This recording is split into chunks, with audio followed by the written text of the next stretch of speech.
என் பேர் டாக்டர் உத்தரா விஜயகுமார். நான் வந்து consultant pulmonologist at Srilakshmi hospital, Thudiyalur, Coimbatore. இன்றைக்கி வந்து நான் உங்களுக்கு வேக்சினேஷன் பற்றி இன்ஃபர்மேஷன் கொடுக்க போகிறேன். நுரையீரல் சம்மந்தப்பட்ட 2 இம்பார்ட்டண்ட் வேக்சின்ஸ் இருக்குது, தடுப்பூசின்னு சொல்லுவோம். அந்த 2 ஊசி வந்து யார் எடுத்துக்கணும் அப்படின்னா 65 வயசுக்கு மேலே இருக்கிறவங்க எடுத்துக்கணும். அப்புறம் 18 to 65 இயர்ஸ்க்கு நடுவில் இருக்கிறவங்க டயபெட்டிஸு, பிளட் ப்ரெஷரு, அப்புறம் ஹார்ட் ப்ராப்ளமு, ஸ்ட்ரோக்கு, இந்த மாதிரி கிட்னி ப்ராப்ளம் அப்படி இருக்கிறவங்க இந்த வேக்சின் 2மே எடுத்துக்கிறது நல்லது. இந்த 2 வேக்சின் என்ன அப்படின்னு பார்த்தீங்கன்னா, ஃபஸ்ட்டு வந்து ஒரு நிமோனியா வேக்சின் அப்படின்னு சொல்லுவோம்.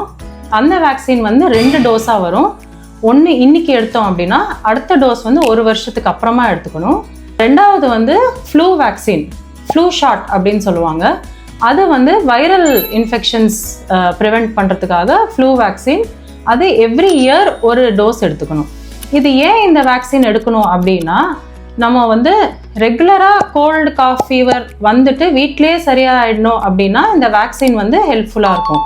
ரொம்ப சிவியராக நிமோனியா மாதிரி வந்து ஹாஸ்பிட்டலில் ஐசியூவில் அட்மிட் பண்ணாமல் நம்மளை காப்பாற்றும். அதுதான் இந்த வேக்சினோடைய இம்பார்ட்டன்ஸ்.